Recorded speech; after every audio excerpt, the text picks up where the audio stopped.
하겠습니다. 선지자의 제자들의 아내 중에 한 여인이 엘리사에게 부르짖어 이르되 당신의 종 나의 남편이 이미 죽었는데 당신의 종이 여호와를 경외한 줄은 당신이 아시는 바니이다. 이제 빚준 사람이 와서 나의 두 아이를 데려가 그의 종을 삼고자 하나이다 하니 엘리사가 그에게 이르되 내가 너를 위하여 어떻게 하랴? 내 집에 무엇이 있는지 내게 말하라. 그가 이르되 계집종의 집에 기름 한 그릇 외에는 아무것도 없나이다 하니 이르되 너는 밖에 나가서 모든 이웃에게 그릇을 빌리라. 빈 그릇을 빌리되 조금 빌리지 말고 너는 내 두 아들과 함께 들어가서 문을 닫고 그 모든 그릇에 기름을 부어서 차는 대로 옮겨 놓으라 하니라. 여인이 물러가서 그의 두 아들과 함께 문을 닫은 후에 그들은 그릇을 그에게로 가져오고 그는 부었더니 그릇에 다 찬지라. 여인이 아들에게 이르되 또 그릇을 내게로 가져오라 하니 아들이 이르되 다른 그릇이 없나이다 하니 기름이 곧 그쳤더라. 그 여인이 하나님의 사람에게 나아가서 말하니 그가 이르되 너는 가서 기름을 팔아 빚을 갚고 남은 돈으로 너와 내 두 아들이 생활하라 하였더라. 아멘. 벌써 10월 첫 주입니다. 올 한 해도 이제 얼마 남지 않았어요. 얼마 남지 않은 한 해 동안 하나님께서 내가 지금껏 경험하지 못했던 그런 큰 은혜를 입게 되는 그런 복이 있기를 바랍니다. 저와 여러분을 향한 하나님의 마음은 하나님께서 모세에게 너는 아론과 아론의 자녀들에게 이렇게 이스라엘 백성들을 위해서 이렇게 축복하게 하라 하신 그 말씀 속에 저와 여러분을 향한 하나님의 마음이 잘 담겨져 있습니다. 여호와는 그의 얼굴을 내게 비추사 은혜 베푸시기를 원하며 여호와는 그의 얼굴을 내게 비추사 은혜 베푸시기를 원하며 이것이 저와 여러분을 향한 하나님의 아버지, 하나님 아버지의 마음인 줄 믿습니다. 이처럼 하나님은 저와 여러분에게 은혜를 베푸시기를 원합니다.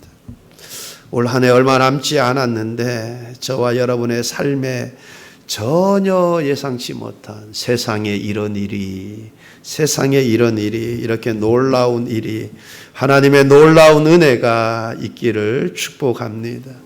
여러분 그러기 위해서는 은혜 받을 만한 그릇이 되어야 돼요. 이 아내 지금 이게 남편 일은 한 여인이 그 자기 남편이 하나님을 경외하는 줄 당신이 내 남편 하나님을 경외하였던 자인지 당신이 알지 않느냐. 여러분 내가 하나님의 은혜를 입기 위해서는 하나님은 은혜 베푸시기를 원해요. 저와 여러분에게 마음껏 기쁜 마음으로 은혜를 베푸시기를 원하는데 내가 은혜 받을 만한 그릇이 되어야 돼요. 여러분 내가 은혜 받을 만한 그릇이 되지 못하면 내가 은혜를 기대할 수가 없습니다. 내가 은혜를 받을 만한 그릇이 되어야 하나님께서 기쁜 마음으로 은혜를 부어주시기를 원하고 마음껏 부어주시기를 원해요. 그러므로 저와 여러분 우리 수문교회 모든 성도님들을 은혜 받을 만한 그릇으로 변화 성장되어지는 은혜가 있기를 바랍니다. 오늘 본문에 보니 참으로 가련한 여인이 등장을 합니다. 남편이 이미 세상을 떠났대요. 여러분 지금 우리가 살고 있는 이 시대로 그 시대를 보면 안 돼요. 지금은 슈퍼우먼들 많잖아요. 그죠? 능력 있는 돈 잘 버는 여자들 사회생활 다 하고 막 그러잖아요. 근데 이 당시는 그렇지 않았거든요. 여자가 할 수 있는 게 없었어요. 근데 남편은 이미 죽었습니다. 남겨놓은 것이라고는 빚밖에 없어요. 더욱 최악의 상황인 것은 빚을 갚지 못하다 보니 빚쟁이들이 와서 두 아들을 종으로 데려가겠다라는 것입니다. 얼마나 가슴 아프고 기막힌 상황입니까? 그렇게 지금 두 아이마저 빼앗기게 되는 상황이 되어 버렸습니다. 그러자 이 여인은 남편의 스승이었던 엘리사를 찾아갔습니다.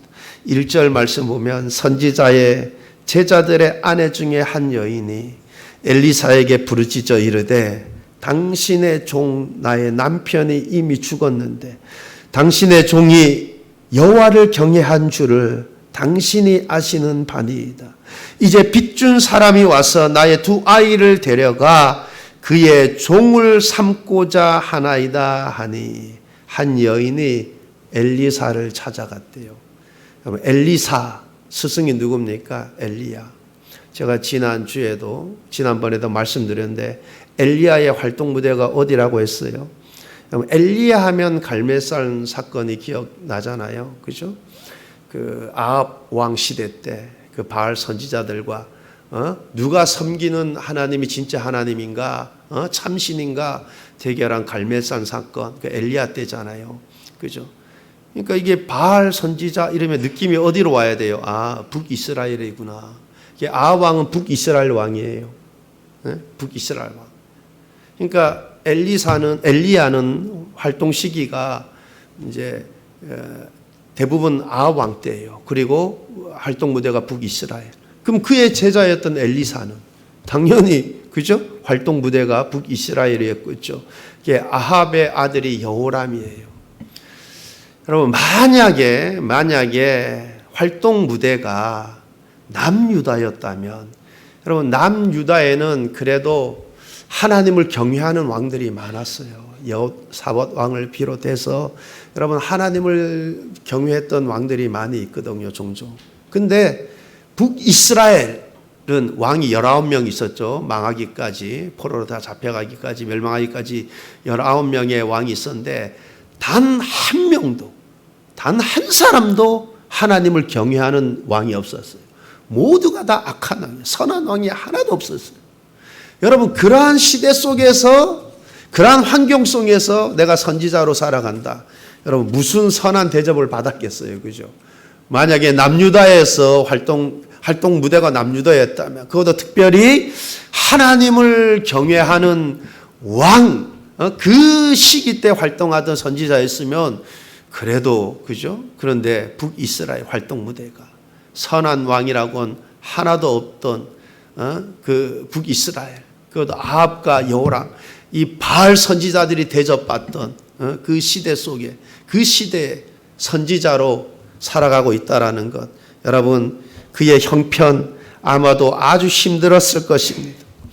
선지 생도를 남편으로 두었던 이 가련한 여인은 지금의 형편이 남편은 죽고 빚은 많고 빚을 못 갚아 두 아들은 종으로 팔려갈 지경이고 지금 그런 상황에서 그녀는 자신이 어떻게 할 수 있는 것이 아무것도 없었습니다. 그러한 상황에서 그녀는 어떻게 했습니까? 누구를 찾아갔어요? 하나님의 사람 엘리사를 찾아갔습니다. 엘리사를 찾아가 어떻게 했다고 합니까? 부르짖어 이르되 부르짖었다 그래요. 그렇습니다. 상황이 그래도 살만하면 그렇지 않겠지만 정말 상황이 최악의 상황에 닥치게 되면 부르짖지 않을 수가 없어요. 그리고 여러분 내가 위험 속에 딱 처하고 내가 지금 상황이 안 좋아지는 것 같아 이런 상황에 딱 처해지기 시작하면 야 하나님께서 악한 것들로부터 하나님이 지켜줘야 된다.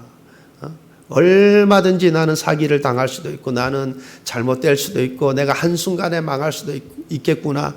하나님이 순간순간 지켜줘야 되고 하나님이 복 주셔야 된다. 여러분 내가 형편 좋을 때 이런 생각 잘 안 들어요. 근데 상황이 악한 상황에 가다 보면 여러분 그가 믿음의 사람이라면 이 생각이 점점 더 들게 되어 있어요. 그리고 정말 최악의 상황에 되면 여러분 기도해도 그냥 기도하지 않게 되죠. 부르짖게 되어 있습니다. 지금 이 여인의 형편이 최악의 상태가 되니까 엘리야 찾아가 어떻게 했다 그래요? 부르짖어 이르되 그러잖아요. 부르짖어 이르되. 내 상황이 정말 절박하게 되면 부르짖게 되어 있습니다. 여러분 사사기를 읽다 보면 부르짖었다라는 이 단어를 참 많이 보게 되어요. 그들이 언제 부르짖었습니까? 주변 국가들의 압제로 인해서 몹시 괴로울 때, 심한 학대로 인해서 몹시 괴로울 때 그들이 하나님을 향해 부르짖는 것을 우리가 보게 됩니다.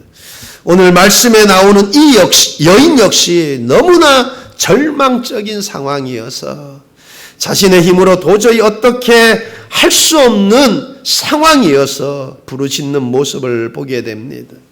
이렇듯 우리가 성경 읽다 보면 부르짖는 장면들 참 많이 보게 돼요. 간절한 마음으로 갈급한 마음으로 부르짖는 장면을 많이 보게 되는데 또 보게 되는 장면이 이어서 바로 보게 되는 장면이 하나님께서 부르짖는 자들에게 응답 주시는 그 말씀도 우리는 자주 접하게 됩니다. 그렇습니다. 우리 그리스도인들에게 있어서 인생의 새로운 시작은 무엇으로 시작되는 것입니까? 부르짖음으로부터 시작되는 것입니다. 내 구원의 은혜도 내 구원도 회개의 부르짖음으로부터 시작되고 내 인생이 새롭게 변화되고 새롭게 새 출발하는 것도 부르짖음으로부터 시작되는 것입니다. 왜 그렇습니까? 부르짖을 때 성령의 은혜로 내 심령이 우리의 심령이 변하게 되기 시작하고 부르짖을 때 하나님의 역사로 환경이 변화되기 시작하고 부르짖을 때 하나님의 일하심으로 기적이 일어나기 때문에 그렇습니다. 한 번은 예수님께서 제자들과 함께 여리고로 지나가실 때 맹인 바디메오가 예수님께서 지나가신다를 말을 듣고 부르짖습니다. 다윗의 자손 예수여 나를 불쌍히 여기소서. 다윗의 자손 예수여 나를 불쌍히 여기소서. 그때 많은 사람들이 이 맹인 바디메오를 향해 잠잠하라고 꾸짖었습니다. 여러분 그때 바디메오가 어떻게 했다고 해요? 잠잠했습니까? 아니래요. 더욱 크게 부르짖었다고 그래요. 더욱 크게. 응? 다윗의 자손 예수여 나를 불쌍히 여기소서. 무엇이 바디메오로 하여금 그렇게 더욱 크게 부르짖게 하였습니까? 보고자 하는 그 간절함이, 낳고자 하는 그 간절함이 부르짖게 만들었습니다. 그 간절한 부르짖음이 예수님의 발걸음을 멈추어 세웠습니다. 예수님께서 바디메오에게 말씀하십니다. 내게 무엇을 하여 주기를 원하느냐? 내게 무엇을 하여 주기를 원하느냐? 선생님이여 보기를 원하나이다. 가라 내 믿음이 너를 구원하였느니라. 믿음 있는 바디메오의 그 간절한 부르짖음이 예수님의 발걸음을 멈추어 세웠고 그렇게 믿음 있는 간절한 부르짖음으로 인해 응답의 은혜가 임하였습니다. 바디메오는 보기를 간절히 원했는데 여러분은 어떤 간절함이 있습니까? 예수님께서 여러분을 위해 특별히 무엇을 해 주시기를 원하십니까? 어떤 응답을 기대하고 있습니까? 그렇다면 먼저 믿음 있는 간절한 부르짖음이 있기를 바랍니다. 여러분의 그 간절한 부르짖음이 바디메오와 같은 그 간절한 믿음 있는 간절한 부르짖음이 하나님의 마음을 움직이고 하나님의 응답의 역사가 임하게 될 줄 믿습니다. 여러분 한번 작정기도 해보세요. 자녀들을 위해 또는 각자 바라고 원하는 것들이 있지 않겠어요? 그죠? 그러면 믿음으로 작정기도 해보세요. 제가 지난번에도 한번 말씀드렸는데 내 친한 목사님이 사실 신도시에 교회 개척한다 할 때 제가 말렸거든요. 몇 년 전에. 왜냐하면 지금 신도시 하면은 교회가 없으니까 아니에요. 그 역시나 교회 딱 개척에 들어갔는데 바로 뒤이어서 옆에 안양에 있는 뭐 큰 교회에서 지교회로 거기에 이 친구는 27평을 얻었는데 옆에 100평을 얻는 거예요. 에? 그리고 나중에 그 밑에 층까지 얻는 거예요. 에? 그래서 제가 시작하기 전에 사실 말렸거든요. 근데 그 목사님은 그래도 굉장히 똑똑해요. 똑똑하고 열심도 있고 또 큰 교회 사역도 하고 그래서 갔는데 몇 개월 동안 제 발로 찾아오는 교회는 없어요. 한 명도 없습니다. 그래 얼마나 힘들었겠어요. 월세는 신도시여가지고 무지막지하게 비쌉니다. 3층인데도 27평밖에 안 되는데도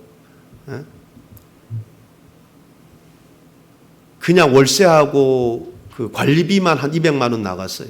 뭐 전기세 이런 거 다 별도로 하고. 그러니 뭐 얼마나 힘들었겠어요. 그죠? 그런데 그렇게 힘든 상황에 딱 놓이니까 처음에는 그냥 했는데 이제 몇 개월 지나니까 6개월, 7개월, 8개월 지나니까 이게 이제 뭐 정말 쉬운 게 아니거든요. 그러니 틈만 나면 기도원 가서 금식 기도하고 그러더라고요. 근데 정말 생각지도 않았는데 참 좋은 교회로 청빙받아 갔어요.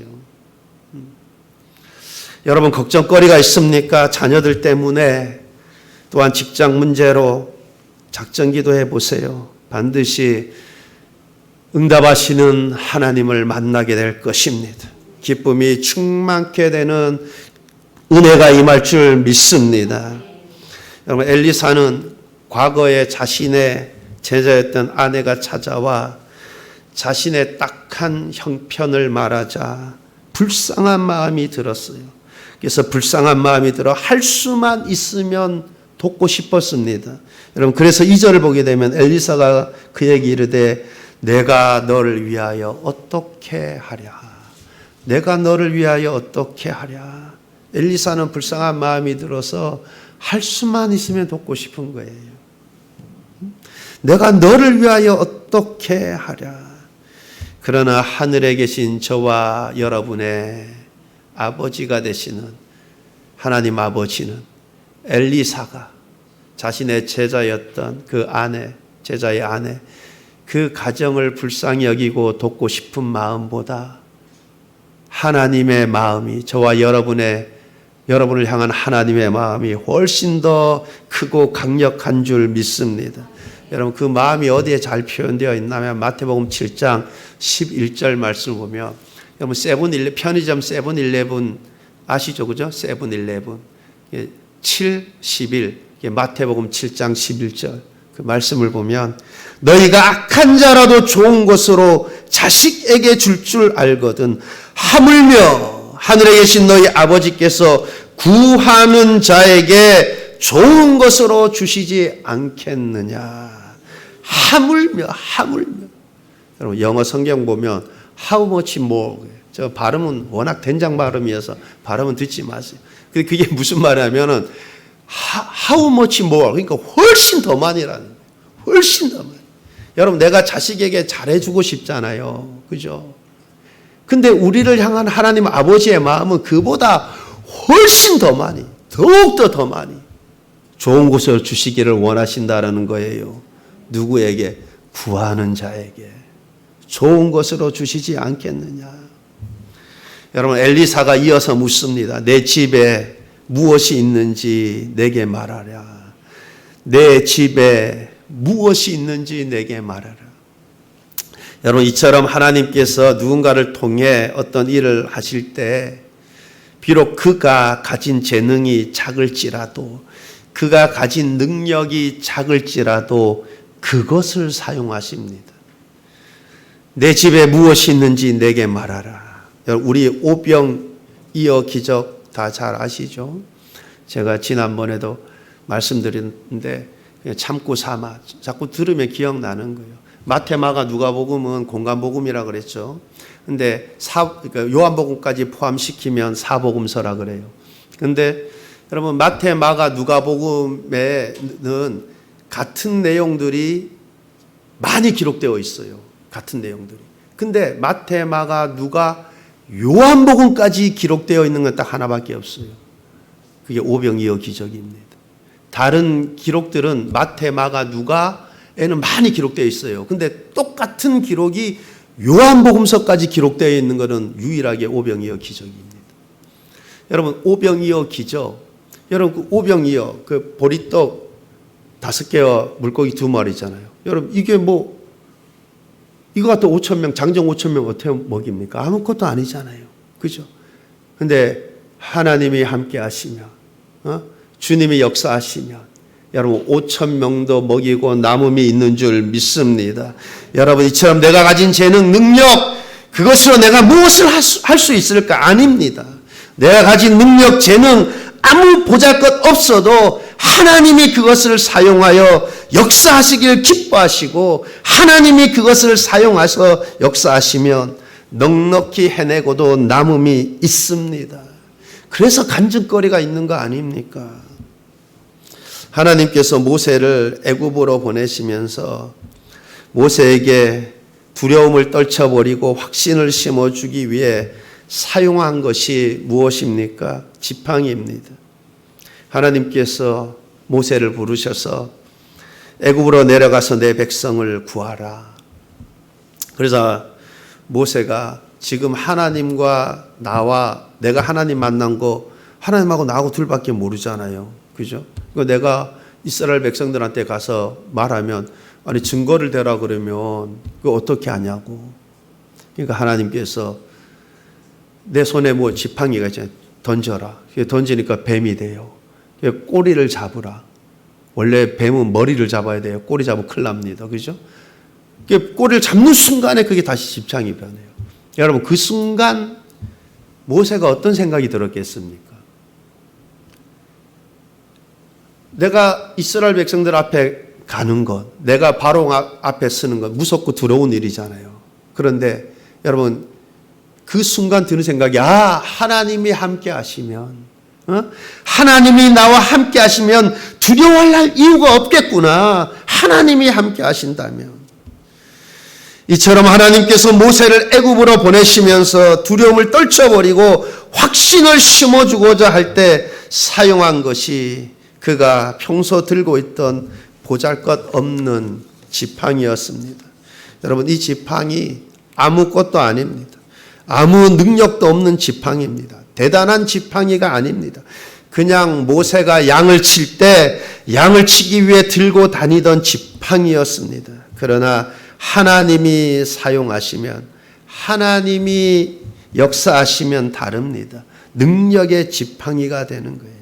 모세가 들고 있던 지팡이가 이름이 바뀌는 것을 보게 돼요. 출애굽기 4장 20절 말씀 보면 모세가 그의 아내와 아들들을 나귀에 태우고 애굽으로 돌아가는데 모세가 하나님의 지팡이를 손에 잡았더라. 하나님의 지팡이를 손에 잡았더라. 평범한 지팡이, 아무것도 아닌 지팡이가 하나님이 함께 하시니 하나님의 지팡이가 되고 그 지팡이로 나일강을 치니 물이 피로 변합니다. 티끌을 치니 티끌이 이로 변합니다. 홍해를 향해서 내미니까 홍해가 갈라지는 기적이 일어납니다. 이처럼 보잘것없는 평범한 지팡이가 하나님의 손에 붙들리니 하나님의 지팡이가 되어 놀라운 기적들이 일어나는 것을 보게 됩니다. 능력의 지팡이가 되는 것을 보게 됩니다. 이처럼 내가 가진 재능, 내가 가진 능력 보잘것없어 보입니까? 괜찮습니다. 하나님이 붙드시면, 하나님이 함께 하셔서 역사하시면 그는 하나님의 사람이 되고 그의 재능은, 그의 능력은 하나님의 능력으로 놀랍게 발휘되게 되는 줄 믿습니다.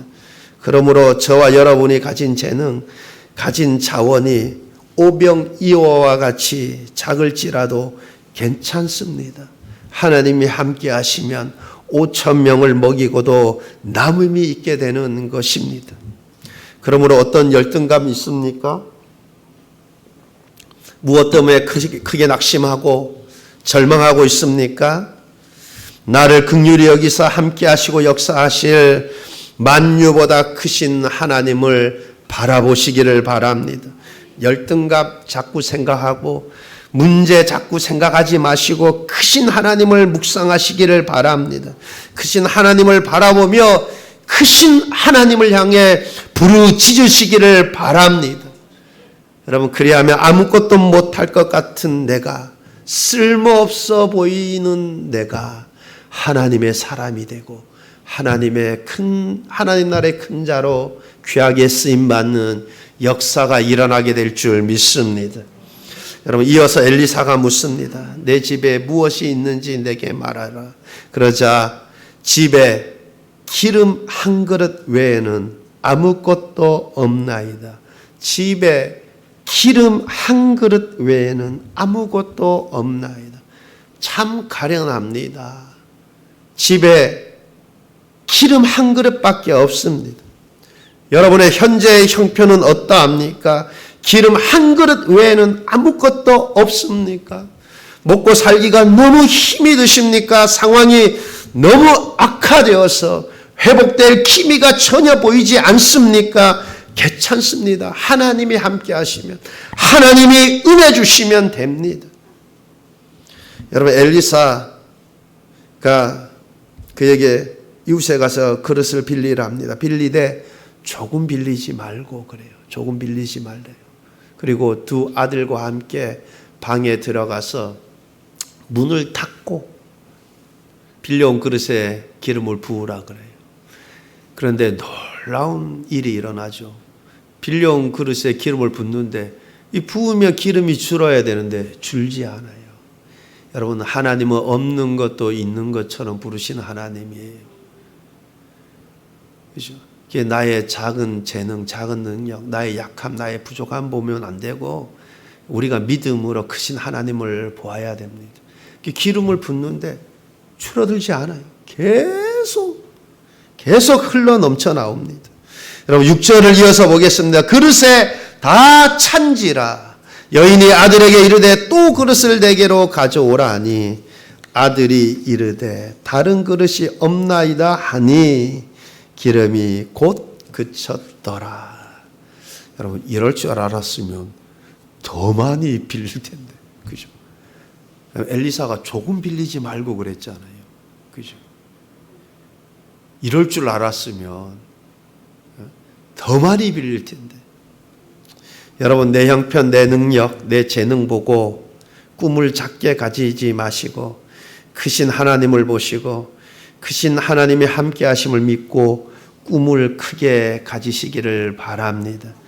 나는 부족해도, 나는 약해도 하나님이 함께 하시면 됩니다.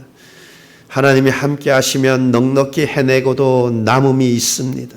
그러므로 하나님 안에서 꿈을 크게 가지시기를 바랍니다. 믿음이 있으면 돼요. 여러분, 왜냐? 내가 하는 것이 아니라 나의 작은 것을 하나님이 사용하셔서 하나님이 하시는 거예요. 내가 하는 것이 아니라 하나님이 하시는 거니까 내가 믿음 안에서, 하나님 안에서 꿈을 크게 가시는 거예요. 요엘서에 보면 늙은이는 꿈을 꿀 것이라잖아요. 성령이 임하시면. 그죠?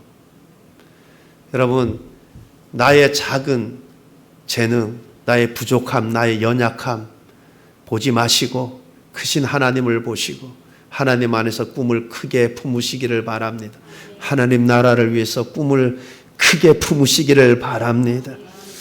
그런데 그렇게 채워진 것이 얼마만큼 되느냐 보니까 절대로 부족하지 않습니다. 이어서 7절 말씀 보면 그 여인이 하나님의 사람에게 나아가서 말하니 그가 이르되 너는 가서 기름을 팔아 빚을 갚고 남은 것으로 너와 내 두 아들이 생활하라 하였더라.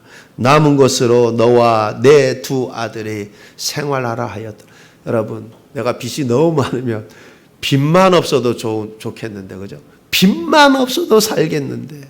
그런데 오늘 말씀해 보니까 빚을 갚고 두 아들과 생활할 수 있을 만큼 넘쳤습니다. 그렇습니다. 하나님의 응답은 흔들어 넘치도록 안겨주시는 줄 믿습니다. 말씀을 맺겠습니다. 이 여인의 현재 상황이 어떠합니까? 빚을 갚지 못해 두 아들이 종으로 팔려가게 생겼습니다. 버티다 최악의 상황에 이르게 되었습니다. 혹 지금의 내 형편이 이 여인처럼 버티다 최상황에 이르게 되었습니까? 처량한 상황에 있습니까? 괜찮습니다. 하물며 좋은 것으로 주시지 않겠느냐 하셨습니다. 그러므로 좋은 것으로 주실 하나님을 믿음으로 바라보며 부르짖으시기를 바랍니다. 구하는 자에게 좋은 것으로 주시지 않겠느냐. 하나님이 약속하셨어요. 구하는 자에게 좋은 것으로 주시지 않겠느냐.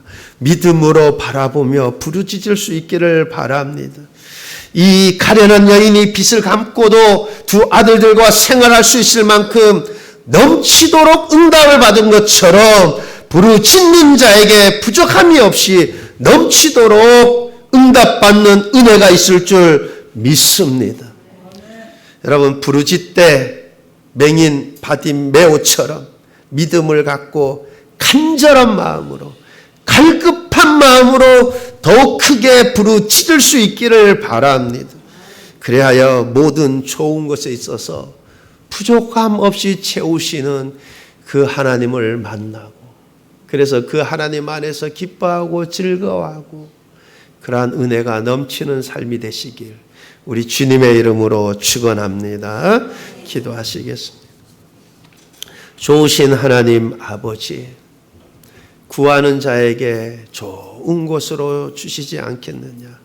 흔들어 넘치도록 너희에게 안겨주리라. 하나님, 현재 나의 약함, 연약함, 나의 딱한 형편, 하나님 이것 보지 않게 하시고 믿음으로 나와 함께 하시고 도우실 하나님을 바라보며 하나님 앞에 부르짖는 삶이 되게 하옵소서.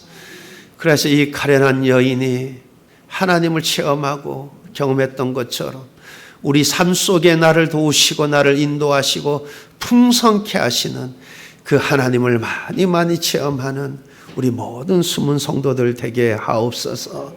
감사드리며 예수님 이름으로 기도하옵나이다. 아멘.